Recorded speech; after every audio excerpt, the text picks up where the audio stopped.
Est-ce que vous avez vos Bibles avec vous? Montrez-moi vos belles Bibles. Petite taille, grande taille, moyenne taille, différentes versions sans doute. Voilà, en fonction de notre âge. Il y a des jeunes qui l'ont dans leur manière numérique. Ça marche aussi, c'est valable. Juste vérifiez bien qu'il est quand même en mode avion, votre téléphone. Parce que parfois on ouvre des applications, même la Bible, et puis il y a des messages qui se mettent à parler sans qu'on leur ait donné forcément l'autorisation. On va ouvrir dans Josué, si vous voulez bien, dans le livre de Josué. Donc dans la première partie de la Bible, dans l'Ancien Testament. Genèse, Exode, Nombre, Lévitique, Deutéronome, Josué. On tombe sur Josué, donc le 6e livre de la Bible. Et on va ensemble lire dans le chapitre 5. Ça s'affiche également à l'écran. On va commencer par les versets 13 et 14. Car ceux qui n'ont pas pu prendre leur Bible ou qui sont pour la première fois ici, qui découvrent peut-être l'Évangile, alors ils vont pouvoir suivre avec nous. Josué, chapitre 5, versets 13 et 14, et vous garderez bien votre Bible dans le livre de Josué, puisque nous allons étudier dans ce chapitre 5 quelques passages importants pour notre message de ce matin. C'est bon, vous l'avez ? Un jour où Josué se trouvait près de Jéricho, il vit soudain un homme qui se tenait debout devant lui, avec son épée dégainée à la main. Josué s'avança vers lui et lui demanda « Es-tu des nôtres ou de nos ennemis ?» « Non, répondit l'homme, je suis le chef de l'armée de l'Éternel et je viens maintenant. » Alors Josué se prosterna, le visage contre terre, et lui dit « Seigneur, je suis ton serviteur. Quels sont tes ordres ?» Le chef de l'armée de l'Éternel lui répondit « Ôte tes sandales de tes pieds, car l'endroit où tu te tiens est un lieu saint. » Et Josué obéit. Amen. Dieu se révèle ici à Josué comme l'Éternel des armées. En hébreu, Jéhovah Tsebaoth. Nous devons bien comprendre le contexte de ce récit. Josué, il est né et il a grandi, il a évolué dans une génération d'Israélites marquée par le compromis, l'amertume et la rébellion. Mais il avait aussi vécu et reçu l'influence d'un modèle, d'un mentor spirituel, d'un exemple remarquable en la personne de Moïse. Et à son tour, Josué est devenu le leader spirituel d'une nouvelle génération pour Israël, pour conduire le pays promis, dans le pays promis, parce que la précédente génération est morte dans le désert à cause de son incrédulité, à cause de sa désobéissance. Et Dieu va réserver une grande révélation de qui il est à cette nouvelle génération. Et je crois, mes amis, que Dieu veut se révéler à la génération que nous sommes également. Dieu a encore une grande révélation pour la génération du 21e siècle d'hommes et de femmes qui vivent en 2023. Dieu est toujours le même, il veut se révéler. Et surtout, j'aimerais vous dire, en temps de crise. On a entendu ce que Joseph a dit concernant la jeunesse, mais on pourrait l'étendre également à l'ensemble de la société. Les cœurs vont mal. La société vit un mal-être profond. Ça s'exprime tantôt d'une manière, tantôt d'une autre, mais nous sommes dans des temps de crise. Et la bonne nouvelle, c'est que Dieu veut réserver une grande révélation de qui il est à cette nouvelle génération d'hommes, de femmes, selon le cœur de Josué. Ça veut dire quoi avoir le cœur de Josué ? Écoutez bien, parce que peut-être c'est ton cœur ce matin. C'est un cœur qui est à la recherche de Dieu. Un cœur qui a faim, qui a soif de la présence de Dieu. C'est un cœur qui est déterminé à s'engager dans le combat et à entrer dans le repos préparé par Dieu. C'est un cœur qui est résolu à aller de l'avant sans jamais regarder en arrière. C'est un cœur qui est décidé à résister aux compromis, aux souillures qui mènent à la corruption et à l'incrédulité. C'est un cœur qui est prêt à déclarer la guerre à tout ce qui pouvait les empêcher d'entrer dans la plénitude des promesses faites par Dieu pour son peuple. C'est un cœur, Josué, qui est prêt à prendre les armes et à faire tout ce qui est nécessaire pour abattre les murailles qui les séparent d'une entière victoire. Josué s'est démarqué de ses semblables, il a tracé une ligne à un moment dans sa vie et il s'interdisait de la franchir dorénavant. Il a tracé une ligne et il a dit « Je marche et je vais en avant. Je ne regarde plus en arrière. »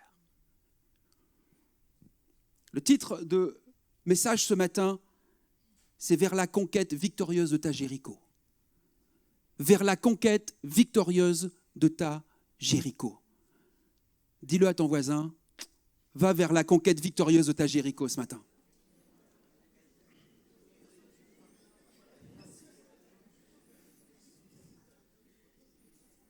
Bon, il y en a qui sont moyennement convaincus quand ils le disent.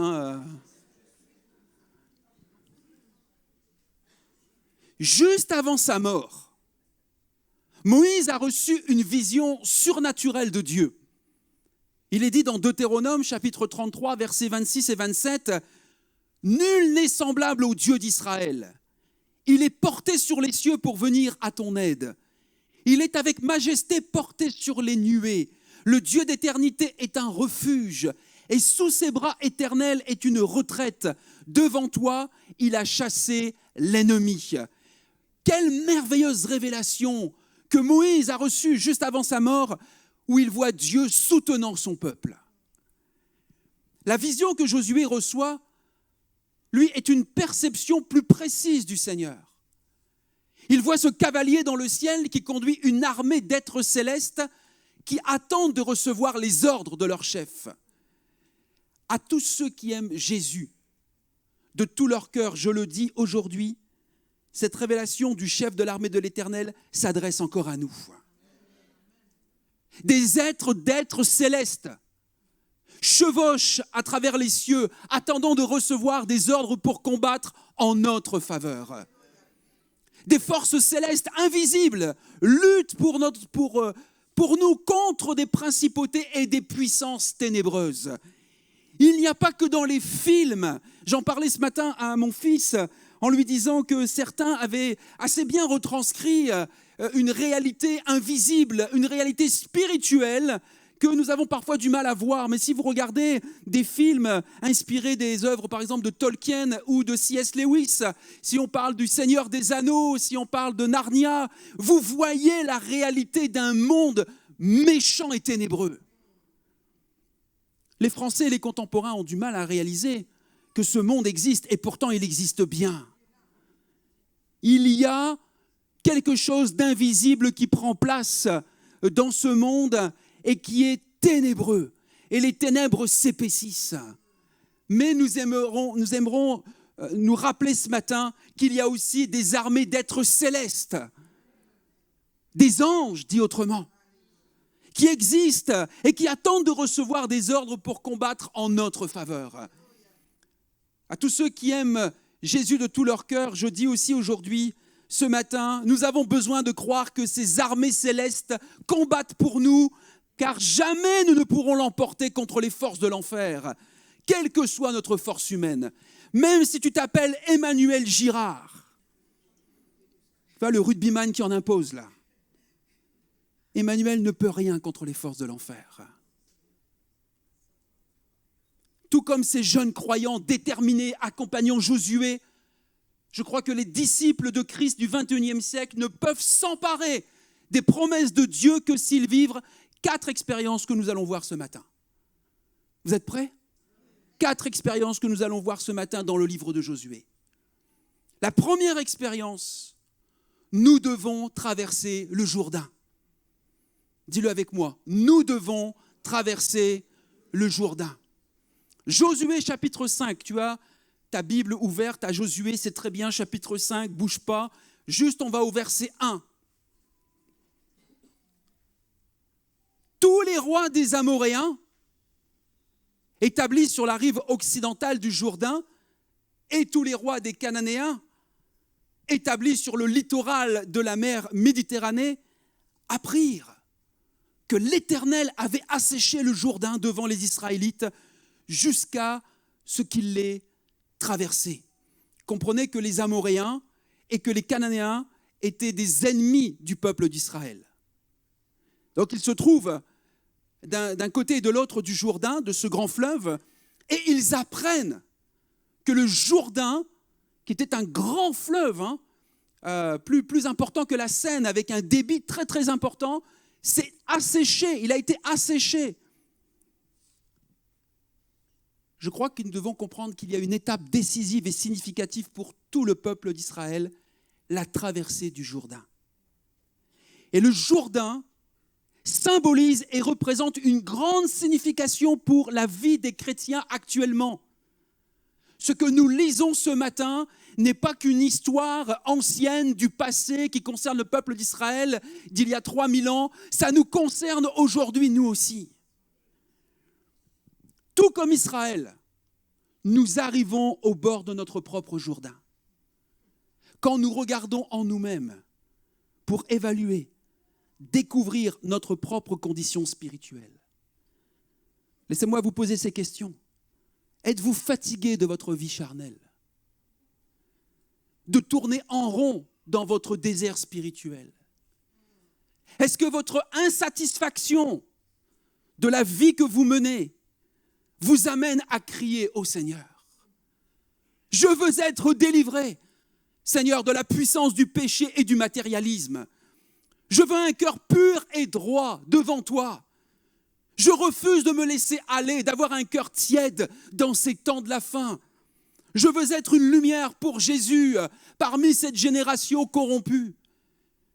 J'ai le désir de chercher ta face, Seigneur, et de recevoir ta force. Je veux aller jusqu'au bout, quel qu'en soit le prix. Est-ce que c'est le cri de votre cœur? Êtes-vous déterminé à suivre Jésus de cette façon? Si oui, écoutez-moi bien, il nous faut traverser notre Jourdain.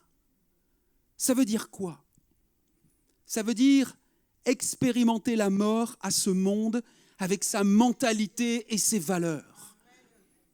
Ses valeurs de sensualité, ses valeurs d'orgueil, où nous cherchons à paraître, à montrer que nous sommes forts, à montrer que nous sommes des gens performants, que ce soit au travail, que ce soit dans le sport, que ce soit dans les études, la performance. Réussir, être au plus haut de l'affiche. Ces valeurs de volonté de tout contrôler. C'est expérimenter la mort avec son mode de pensée centré sur l'homme. Mon fils me posait une question ce matin dans la voiture et je lui répondais la chose suivante. Il y a des gens qui ont une vision du monde. Nous avons tous une vision du monde. Mais il y a un certain nombre de personnes qui ont une vision du monde où leur monde est centré sur l'homme.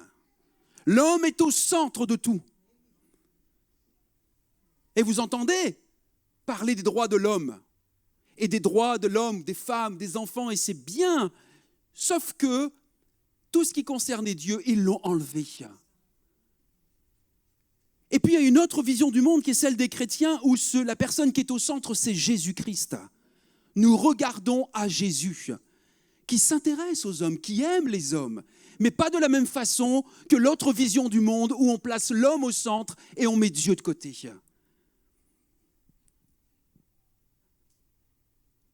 La traversée du Jourdain, c'est expérimenter la mort à ce mode de pensée centré sur l'homme, forgé par notre éducation, notre culture. Traverser le Jourdain, c'est renoncer à soi.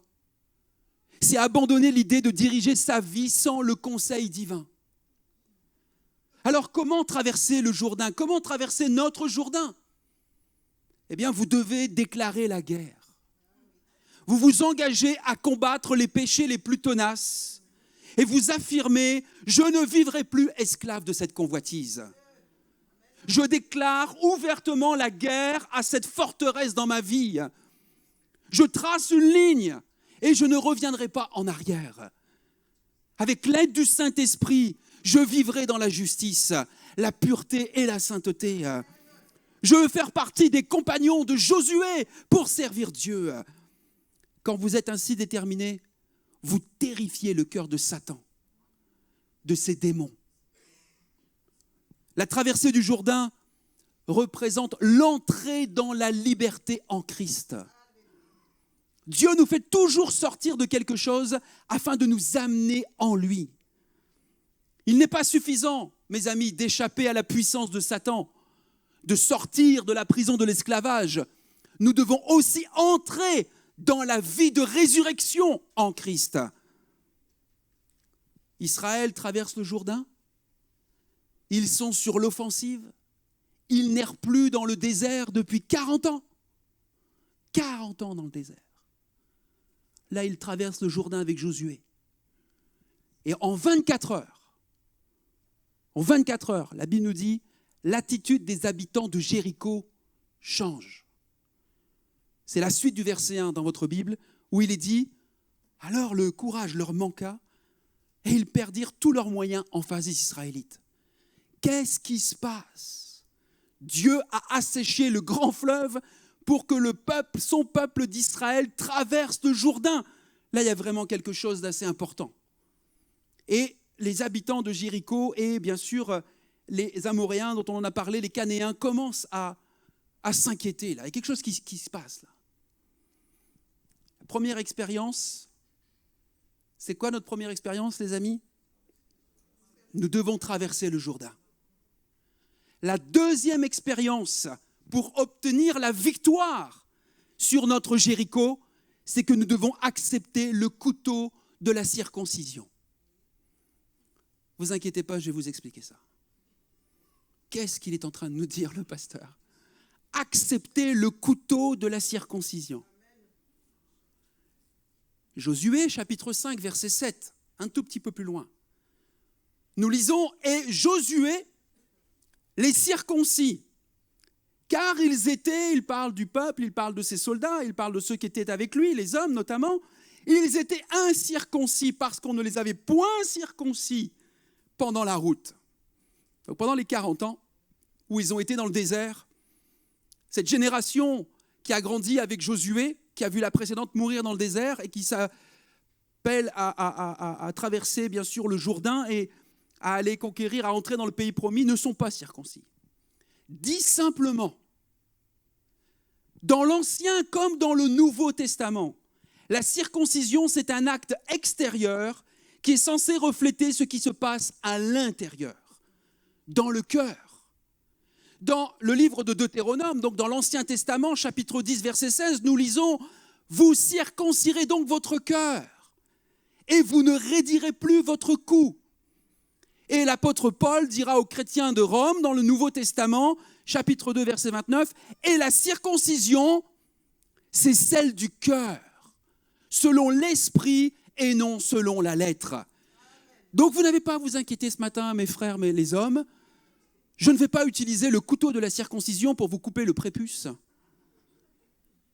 comme certaines religions le font encore. Vous le savez, les Juifs, les musulmans font encore cet acte de l'Ancien Testament qui était pratiqué donc pour le peuple d'Israël. Mais déjà dans l'Ancien Testament, on nous prévenait que ce n'était pas ça le plus important. Et l'apôtre Paul nous le rappelle en nous disant que le plus important, c'est la circoncision du cœur. Alors ça veut dire quoi? Parce que là, c'est sûr que l'expérience, elle a été douloureuse, hein. Vous savez que généralement, d'ailleurs, les religions qui pratiquent encore ça le font pour des enfants, ils le font aux enfants en bas âge. Mais là, l'expérience va être douloureuse pour les Israélites d'enlever le prépuce avec des couteaux de pierre. Mais c'était en signe pour le monde de leur fidélité à l'alliance avec Dieu. Et ces gens étaient nés dans le désert, n'avaient pas été circoncis. Et la circoncision des soldats israélites est en rapport aussi avec le combat spirituel. C'est ça que nous devons comprendre ce matin. Pourquoi Dieu demande à Josué de circoncire ses frères, ses amis, ses soldats, ses Israélites? Parce que ça veut dire la fin de toute confiance en la chair, c'est-à-dire notre propre nature, notre impulsion charnelle.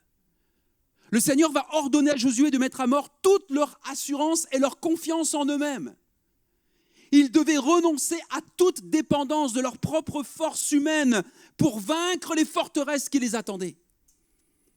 Et pendant un laps de temps, la Bible nous dit que les Israélites ont été sans force, incapables bien sûr de combattre en soldats, tellement ils avaient été affaiblis par cette opération des couteaux. Au verset 8, vous le lisez d'ailleurs avec moi, lorsqu'on eut achevé de circoncire toute la nation, il a eu un sacré boulot de chirurgien, Josué, là. Ils restèrent à leur place dans le camp jusqu'à leur guérison. Écoutez bien.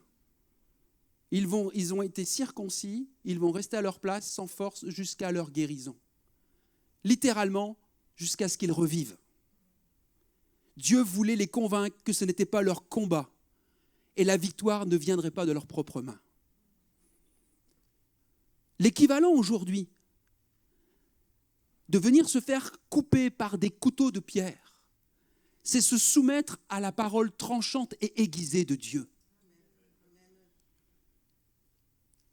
Hébreux 4,12 nous dit en effet, la parole de Dieu est vivante et efficace, plus tranchante que toute épée à deux tranchants. La parole de Dieu, la Bible, tranche réellement les sentiments du cœur. Paul va écrire aux chrétiens de Philippe 3,3 « Car les circoncis, c'est nous qui rendons à Dieu notre culte par l'Esprit de Dieu, qui nous glorifions en Jésus-Christ, qui ne mettons point notre confiance en la chair. » Il existe, Paul dira aux Colossiens, une circoncision qui n'est pas faite par la main de l'homme. Vous voyez, Paul l'explique clairement, il n'y a plus besoin de passer par cette opération charnelle aujourd'hui. Mais la circoncision de Christ, qui consiste à vous dépouiller du corps de votre nature pécheresse. Il y a une alliance de cœur qui va bien au-delà d'une adhésion intellectuelle ou émotionnelle. J'aimerais vous parler d'une expérience où Dieu a circoncis mon cœur. Pas si longtemps que ça. Pendant la période Covid, Dieu a circoncis mon cœur sur quelque chose de profond, comme caché dans mon cœur. On peut être chrétien, on peut être pasteur et on peut avoir des choses cachées au plus profond de notre cœur. Ne nous leurrons pas. Et Dieu, le grand chirurgien, est tellement bon, tellement attentionné. Il veut tellement notre guérison plus que nous la voulons, qu'il va venir chercher les profondeurs de ton cœur, d'une manière ou d'une autre. Et la guérison dont j'avais besoin, c'était la gestion de mes émotions. Au travers de situations relationnelles difficiles que j'ai pu traverser pendant ces 2 ans, il y a eu bien sûr cette période Covid avec tout ce que ça a pu, je ne sais pas comment vous l'avez vécu, moi je l'ai mal vécu, je vous l'ai déjà partagé, surtout dès le départ, ces choses brutales, être un pasteur. On ne m'a jamais appris à l'école biblique, un jour tu auras le Covid, Laurent, tu vas commencer à devoir gérer l'église à distance, tu vas devoir mettre en place des choses comme ça, on ne m'a jamais appris ça. Donc on a tous fait face à une réalité brutale, d'un changement de façon de vivre l'église. Alors avec le temps, peut-être ça paraît facile de le dire maintenant, mais le vivre, c'est difficile. Tout à distance, commencer à prêcher de différentes façons, s'adresser à des gens, parler qu'à une caméra. Ça, c'était un aspect. Et après, il y a eu d'autres aspects. On avait la gestion du projet, de construction, des plans, et des études, et de la finance. Et tout ça, c'est la réalité de ce qu'on a vécu et qui a créé aussi des tensions entre nous. Et ça, c'est venu affecter, c'est venu chercher mes émotions profondément. Et j'ai dû apprendre à accepter ma faiblesse émotionnelle. Quand je sens que je suis coupable, de prendre conscience que ma réaction n'est pas objective, avec le sentiment d'échec. J'ai dû apprendre à avoir cette grâce avec moi-même, d'être un pécheur repentant, de reconnaître ma situation Et voici 2 grandes leçons que j'ai apprises en tant que chrétien et dans le ministère. La première, je ne suis jamais la victime. C'est-à-dire, c'est toujours à cause des autres, vous savez ? Où on considère que c'est toujours à cause des autres. Et donc, je ne suis jamais la victime. La deuxième leçon que j'ai apprise, c'est que je peux changer de façon intentionnelle mon environnement par ma façon de penser, de me comporter pour vivre des ajustements dans ma vie. Quels ajustements, Laurent ? Ne pas porter le sentiment de rejet, mais me resécuriser dans mon identité en Jésus-Christ. L'humilité, de ne pas dépendre de mes forces, de mes capacités, de mon raisonnement. Oui, Dieu a mis des dons, des talents dans ma vie. Oui, Dieu m'a donné quelques talents, mais attention de ne pas vous reposer premièrement sur vos talents ou vos compétences. Et faire plus confiance à Dieu qui est en contrôle. Écoutez, dit autrement, écoutez avec le bon prisme. Et réalisez aussi que ce n'était pas ma personne qui a été attaquée, mais ce que je représente, ma fonction, à un moment. J'ai dû apprendre à me rendre plus vulnérable, de la bonne façon, sur mon caractère et sur mes compétences. Ce n'est pas parce que je suis pasteur que je sais tout, que je connais tout et que je sais tout bien faire. Il y a d'autres personnes que Dieu met à nos côtés et qui sont là aussi pour nous aider à grandir, à progresser, à avancer. Et Dieu a mis des gens dans ta vie, à côté de toi, des frères, des sœurs, peut-être des collègues de travail aussi, des amis qui font des études avec toi et qui sont capables de te dire des choses dans ta vie.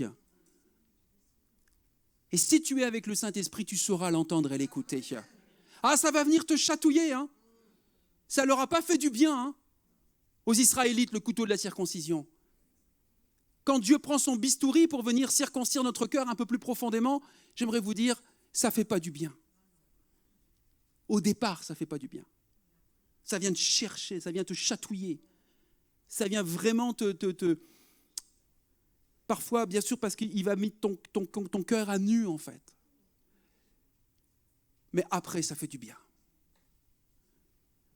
La leçon est très douloureuse à apprendre, mais c'est comme ça que nous devons accepter que nous sommes sans force pour abattre notre Jéricho personnel. Que nous avons besoin d'une force invisible, surnaturelle, céleste pour combattre les puissances mauvaises repliées dans la forteresse de nos cœurs. Première expérience, nous l'avons vu ensemble, qu'est-ce que nous devons faire ? Traverser le Jourdain. Deuxième expérience,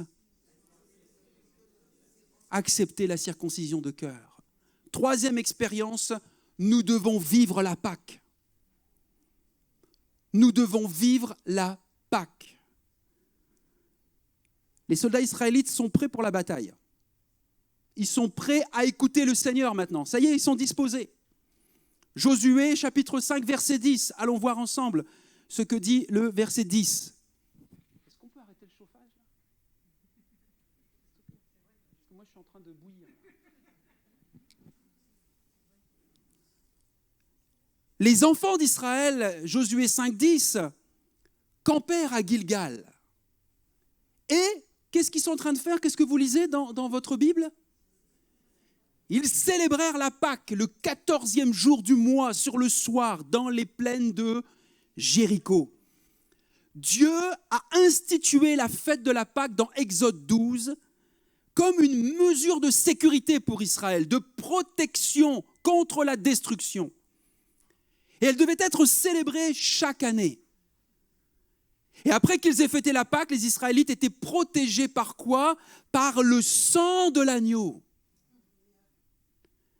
Ils pouvaient à présent entrer dans le combat spirituel en sachant que Dieu ne voyait plus leurs péchés. Et c'est la seule façon pour nous de nous attaquer à nos Jérichos. Déposer nos péchés sur l'agneau pascal. Jésus, crucifié le jour de la Pâque et qui a versé son sang pour nous délivrer de la mort et du péché, pour recevoir le plein pardon. Mes amis, nous devons revenir à la croix. Ce sera la prochaine série de messages. Ne manquez pas au mois d'avril cette série de messages sur les 4 privilèges de la croix. Et nous verrons ensemble ce que cela signifie que d'être libéré, pardonné, justifié et missionné. Il y aura 4 messages. Je suis excité à l'avance de savoir que je vais vous partager ces messages, les 4 privilèges de la croix. Et si nous ne le faisons pas, nous partons vaincus d'avance. Les guerriers de Josué ont traversé le Jourdain, ont été circoncis et ils étaient protégés par le sang. C'est-à-dire qu'ils sont passés par la croix. Maintenant, 4e et dernière expérience. Et je vais appeler Jacou, quelques musiciens, tout ou partie de l'équipe, à vous de voir. Nous devons faire face à la muraille fortifiée de Jéricho. 4e expérience. Nous devons faire face à la muraille fortifiée de Jéricho. Quel est votre Jéricho? Quel est ta Jéricho personnelle? Écoute-moi, je vais parler peut-être à 3-4 profils de personnes ce matin. Au travers de ce message, au travers de ces expériences que nous avons évoquées ensemble. Pour certains, il y a bien des années que vous avez essayé de cohabiter avec votre forteresse personnelle, que vous errez dans votre désert spirituel.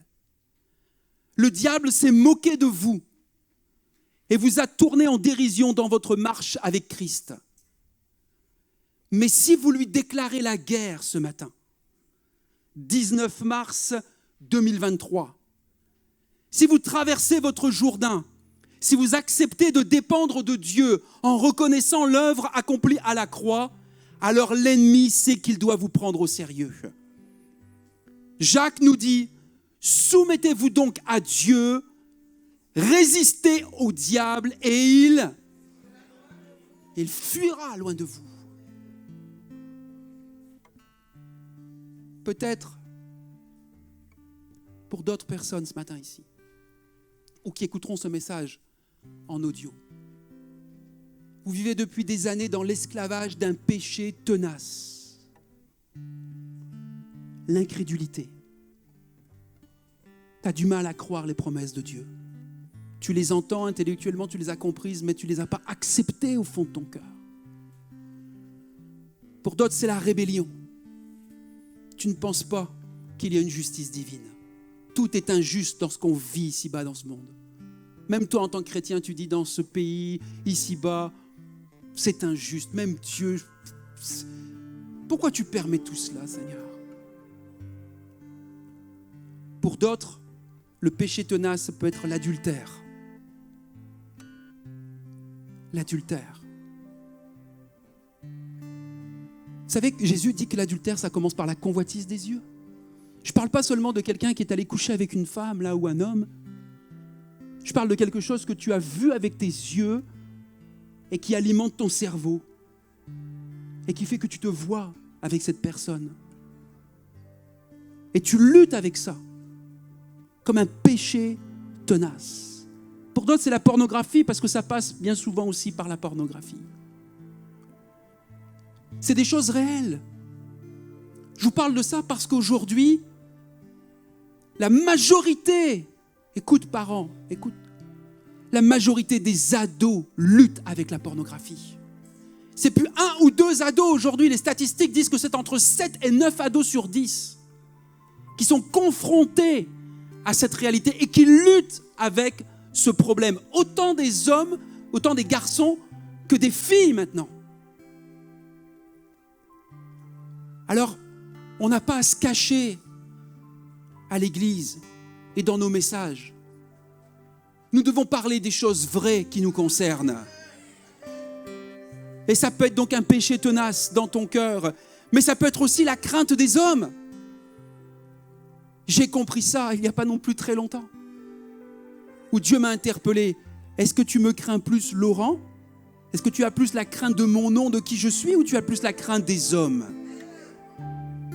L'influence, vous savez, que les autres peuvent avoir autour de nous et qui peuvent nous menacer. Je ne vous parle pas physiquement, je vous parle dans les propos, dans une influence qui peut se manifester, qui vient gangréner ton esprit. Certains, le péché tenace, c'est une langue mensongère. La langue est très puissante pour dire de bonnes choses, mais aussi pour dire parfois des choses terribles.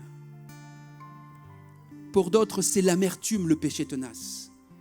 L'amertume, c'est ce poison qu'on s'inocule par manque de pardon, en croyant que c'est l'autre qui va souffrir.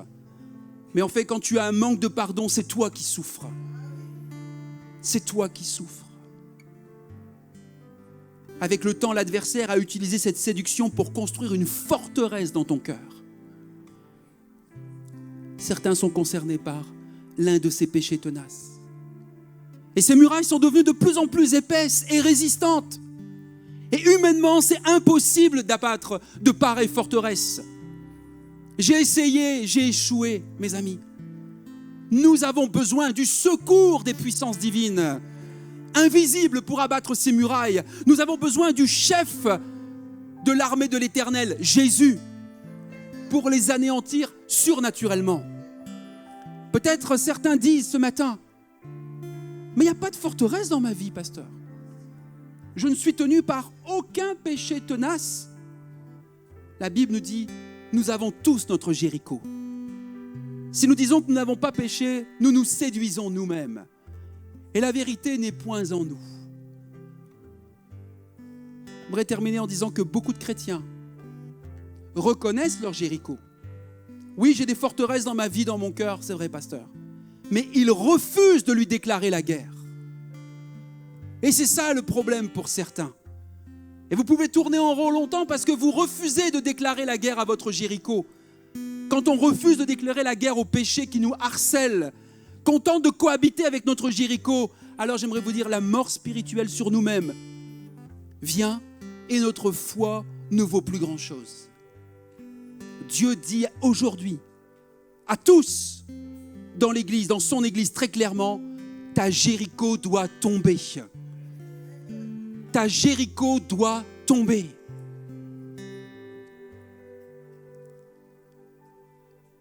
Bien des chrétiens sont dépassés par les événements quand il s'agit d'affronter leur forteresse. Ils voudraient combattre l'ennemi, mais ils perdent courage avant même d'essayer. Ils sont résignés dans la défaite. J'aimerais vous dire ce matin, il est temps de déclarer la guerre à votre Jéricho. Renoncez à y parvenir par vos propres forces, votre volonté ou votre stratégie, ça ne marche pas. Mais comme Josué, ce matin, levez les yeux, croyez que le chef de l'armée de l'Éternel, Jésus, s'approche de toi. Il s'approche de toi avec ses paroles et j'aimerais te les partager.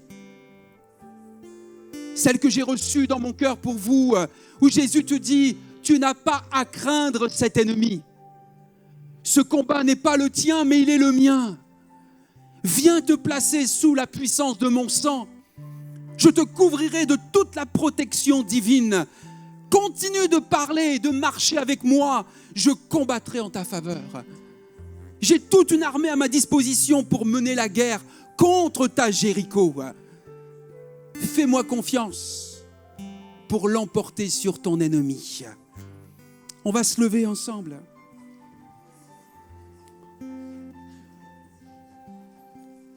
On va se lever. Mais plus encore que de se lever physiquement sur nos deux jambes,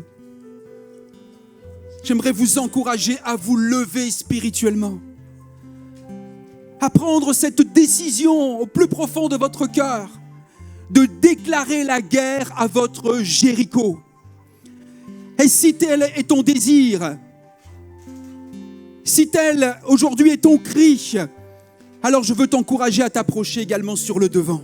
Nous allons chanter, nous allons prier, nous allons invoquer le nom de l'Éternel des armées. Nous croyons que Jésus est là, nous croyons que des armées célestes invisibles d'anges sont là également pour t'aider parce qu'ils t'ont parlé depuis le début de ce message. À certains moments dans le message, tu t'es retrouvé, tu t'es senti concerné par cela. Ne repars pas avec ta Jéricho, je t'en supplie, ne repars pas avec ta Jéricho. Viens vivre ta victoire. Viens vivre la conquête de ta Jéricho ce matin. Certains doivent passer par le Jourdain. D'autres doivent accepter la circoncision de leur cœur. D'autres encore doivent vivre la Pâque et se remettre à la croix, revenir à la croix pour la protection du sang. Et d'autres, vous devez faire face à votre Jéricho. Et de dire, c'en est assez, je n'en peux plus. Je veux être guéri, je veux être délivré de ce qui me retient captif et de cette forteresse qui est dans mon cœur depuis tant et tant de temps. Alors que nous allons chanter, tu vas avoir la possibilité de t'approcher. Parce que j'aimerais prier avec toi, j'aimerais prier pour toi. J'aimerais que toi, tu pries pour toi également, bien sûr. Et que tu élèves ton cri ce matin, le cri de ton cœur pour vivre ces victoires à laquelle Dieu t'appelle ce matin. Chantons ensemble. Laisse le Saint-Esprit encore sonder ton cœur. Laisse-le te convaincre de la nécessité d'aller vers la conquête de ta Jéricho. Alléluia. Saint-Esprit.